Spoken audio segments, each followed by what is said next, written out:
As partners in the North Atlantic Treaty Organization, they secured, together with the German armed forces, the freedom of this land.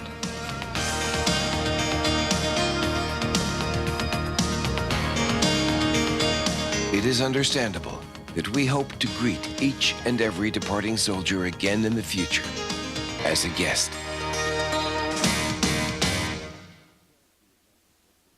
Whether from across the Atlantic or from Europe, the NATO troops stationed in Germany have defended the freedom and safety of all the member nations. At the same time, they've contributed to the change from confrontation to cooperation in the relationship between East and West. Every soldier leaving Germany should remember that when packing for the trip home. A feeling of accomplishment can rightfully be taken along. Another thing which will surely accompany the soldier homewards is a picture of this country he served in. But this picture will be different for each individual soldier, made up of personal impressions and reminiscences.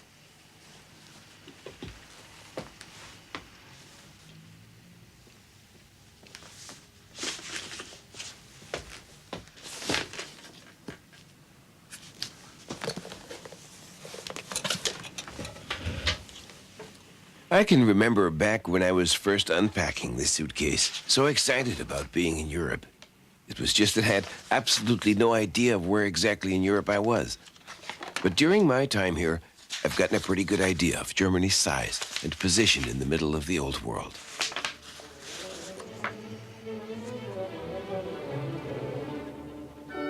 To describe Germany's geographical position, you could say it borders in the north on the sea. To be more exact, it borders on two seas, the North Sea and the Baltic Sea.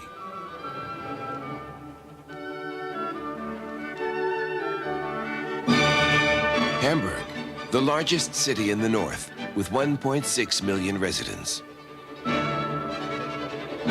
A third of the Germans live in metropolitan areas. Another third in rural areas. The rest live in small towns and villages, many of which still look like they did in the Middle Ages. As do the ancient castles along the Rhine, the major inland waterway, flowing past Cologne with its Gothic cathedral, one of the major landmarks of Christianity. Palaces and monasteries of the Baroque, an extravagant style which left its mark on this city, Munich, the capital of Bavaria, the gateway to the Alps. A jet would take less than an hour to fly from the northernmost sea to the Alps in the south. With its central position in the middle of Europe, Germany borders on 9 neighboring countries. In comparison to the United States or Canada, a small country with large contrasts. How did the Four-Master get through that bottleneck? I found this Buddelschiff, or bottle ship, there where real windjammers still exist. The Hamburg Harbor, Germany's gateway to the world.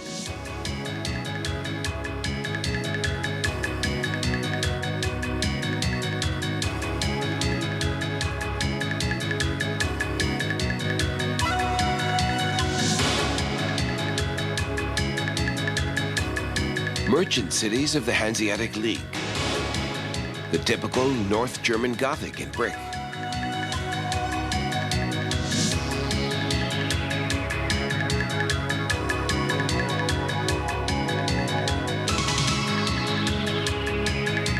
Lovingly conserved Middle Ages in the midst of the pulsating present.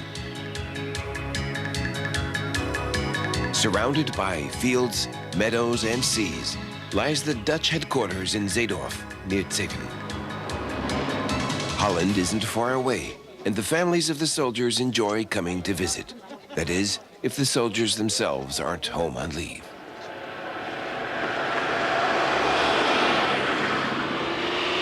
Jogging may not be everyone's favorite form of recreation, but whatever they do, few spend their free time in the barracks. Clubs and shops in the area have adjusted to accommodate the boys from Holland. And over a beer, it's easy to establish contact with the natives. Many local clubs and organizations offer the chance for mutual recreation activities. For example, skydiving.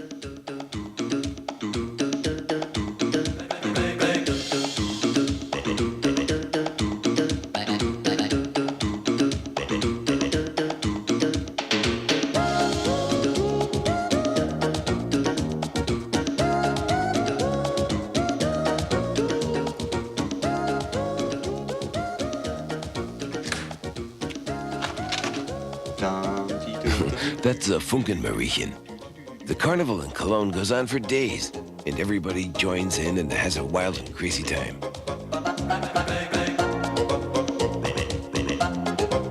By the way, these are members of the Belgian Armed Forces who celebrate their own carnival here.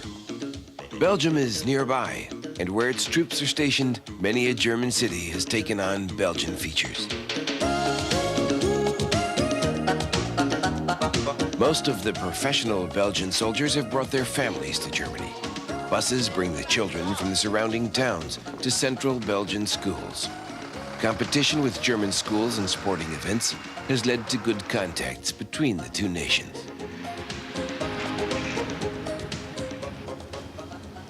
Mijn bevel. Open de gelederen. Arsch! De groof, de muts, corrigeren. De stand van de muts is niet in orde. Ja.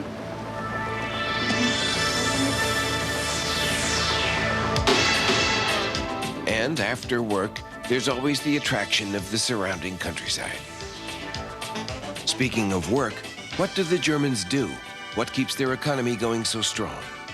The German presence at trade fairs around the world effectively demonstrates the success of their socialized free market economy. Lacking raw materials, but rich in skilled labor and technical knowledge, that is characteristic of the German economy, with its strengths in the automobile, engineering, chemical, pharmaceutical, and electronic industries. These branches also produce the largest share of the German exports. Practically every third German lives from export. Now the German social free market economy must prove itself where formerly a centrally misplanned state economy ruled. In the new Eastern German states, this change has brought with it far-reaching social and economic problems, and at the same time an intensive pursuit of equitable solutions. The feeling of being in the driver's seat without moving an inch is what this simulator is all about. The reactions of drivers and vehicles to extreme situations can be safely tested and evaluated. Research is a key to success in the future, as in the field of solar energy or transportation. The trains of the future will travel nearly 400 kilometers an hour directly into the hearts of the cities, offering an alternative to air travel within Germany. Whether passengers or goods, the greatest percentage move along the roads. Trucks carry 3 times as much freight as the railroads. Inland shipping transports a little less cargo than the railways. Bonn on the Rhine. Since 1949, the seat of the German parliament and government. This function will be taken over again in the future by Berlin. Germany is doing its part in the building of a united Europe and trying to reach a consensus on global political problems.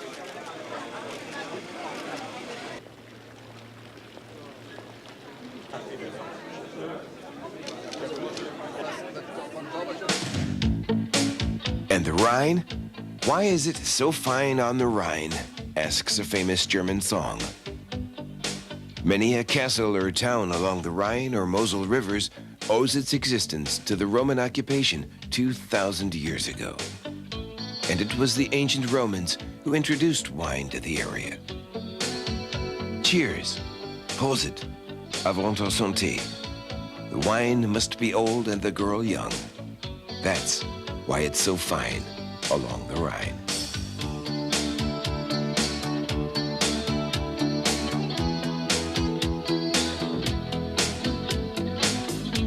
There are places in Germany that look like they stepped right out of a fairy tale. Disneyland Live.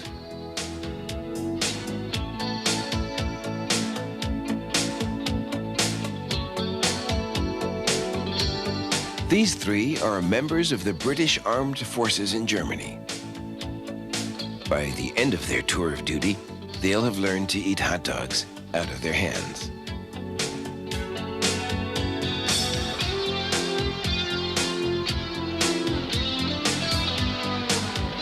The traffic takes a little getting used to too, and a ride in a horse-drawn carriage is just the thing to adjust to driving on the right and not on the left, like back home in the United Kingdom.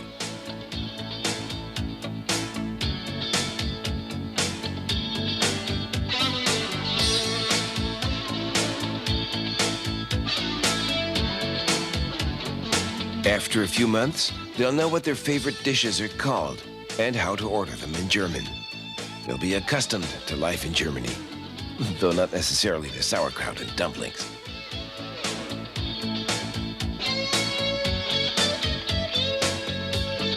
Basic training lasts for 8 weeks. The volunteer soldiers normally remain in Germany for a longer period of time, flying home for free for 3 weeks of vacation each year. By the way, every 12th married British soldier has married a German Fräulein.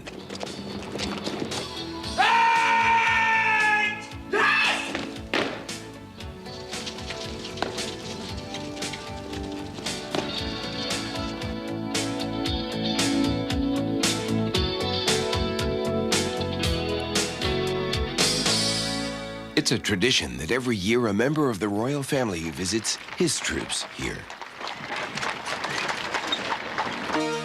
At some point, the routine of daily life in Germany will take over, and he'll probably stop getting into cars on the wrong side. He'll probably have trouble readjusting to back home. Speaking of cars and readjusting, who'd ever have thought that the world's greatest luxury limousine would be available on every street corner? It's easy to get used to traveling in such style. A little harder to get used to is the juxtaposition of the old and the new, the profane and the sacred. But after all, this is the old world. One is thousands of miles from home. It's only natural that everything is different. Well, maybe not everything. Off duty means just that.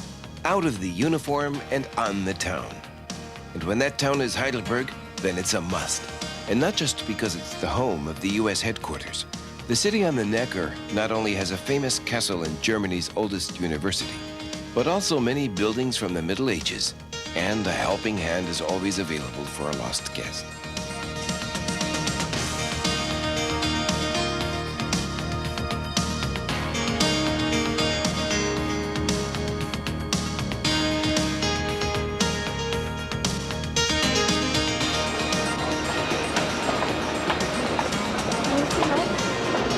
Oh yeah. Does it take dollars? Come together. The best way to get to know the customs and culture of another country is to try them out. Many a lasting friendship has developed around barbecued ribs.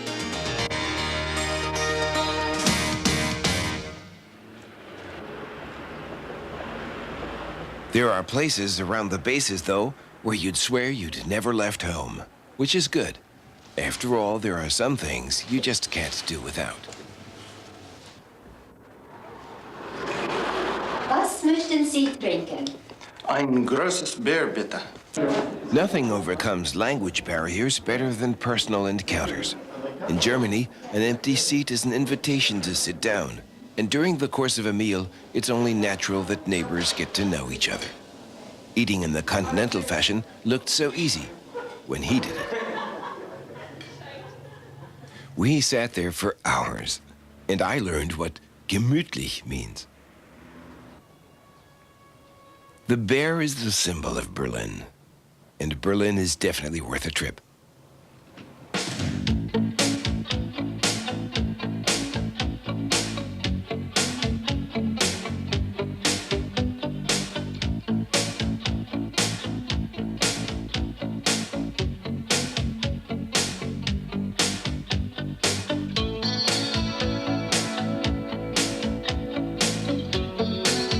The landmarks of a city that was divided for years.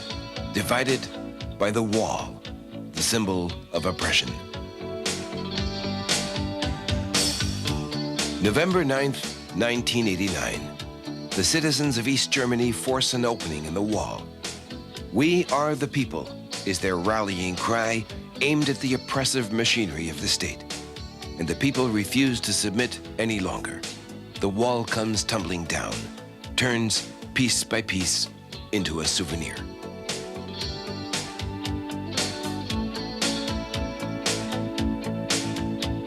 Berlin will become the capital of the now undivided Germany and the seat of its government.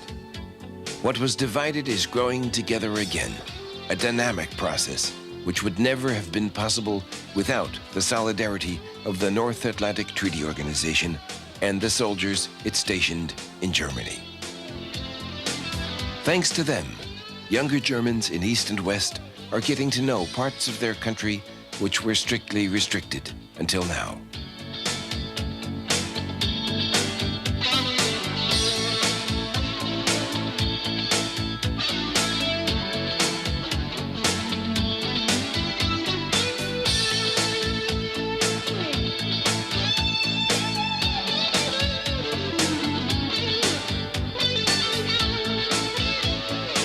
I got this at the place where they make such cuckoo clocks, in the Black Forest. Now that really made an impression.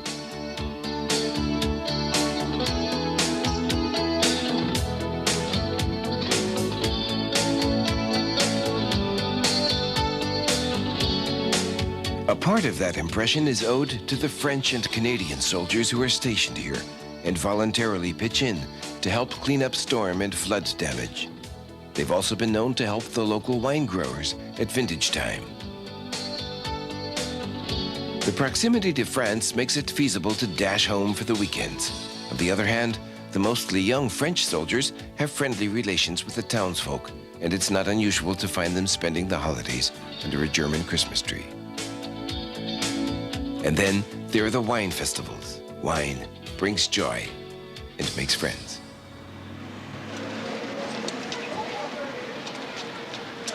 And a friend is just what the French recruits need when they first move into the barracks as young draftees, fresh out of the provinces and away from home for the first time.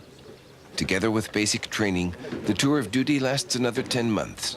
Before they know it, they've gotten used to the uniforms, the marching, and the songs, and are thinking about signing on for an additional 6 months.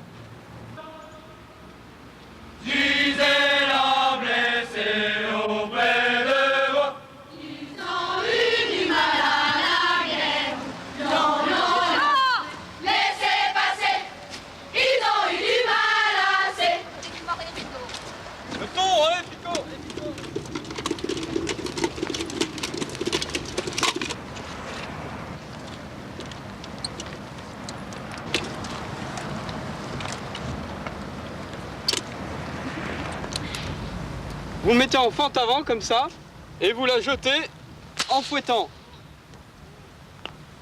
Fouettant du poignet. Compris?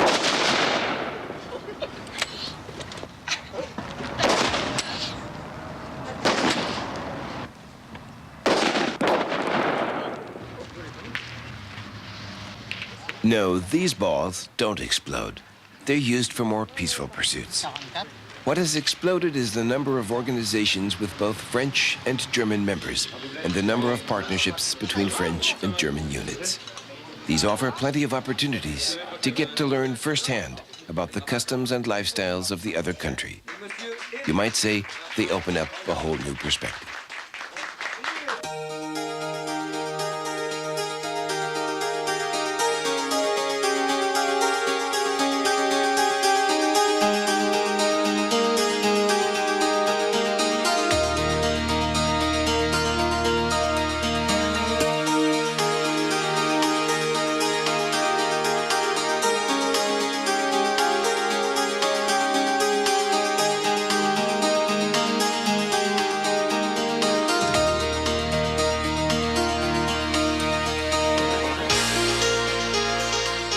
I can't believe I drank this all myself. But I did, at Munich's Oktoberfest. But there's a lot more to Munich than just beer.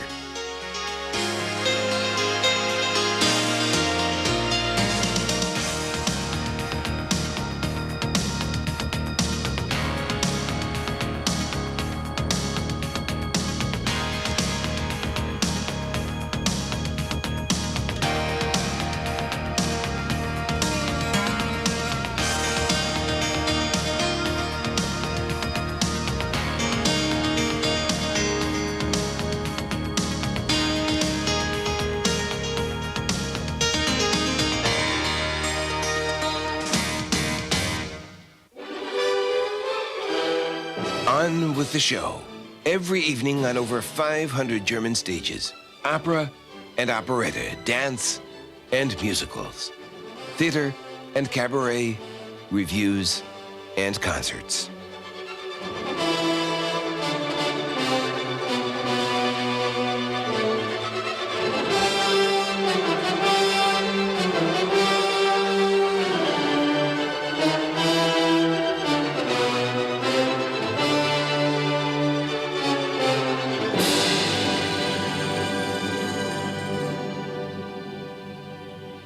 The fine arts are highly regarded, popular and classical, old and new.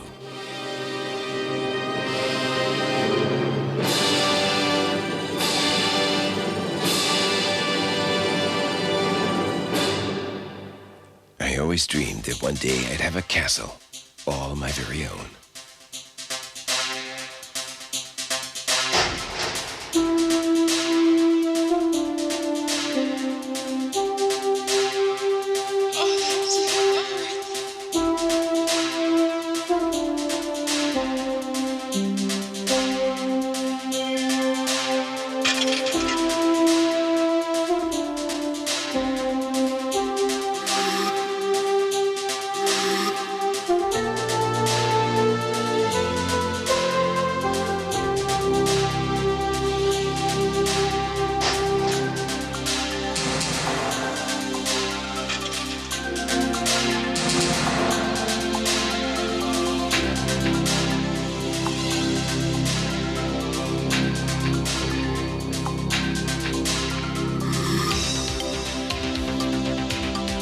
Practice makes perfect. For the British soldiers, skiing is a mandatory course, once a year at the school in Sonthofen. In a couple of days, he'll be able to stay on his feet. Countless students have found themselves becoming addicted to the slopes. It's just good that you don't have to ski in your own kilt.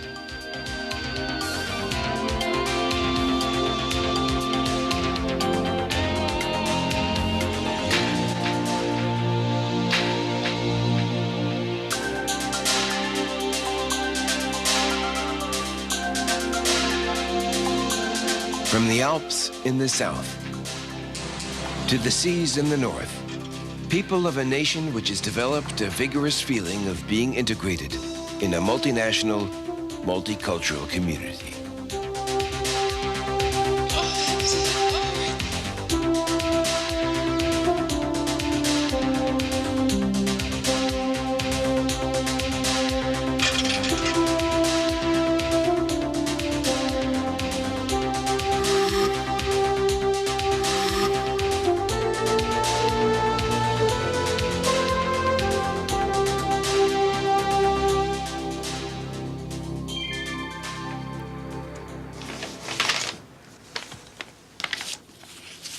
All in all, I had a very good time.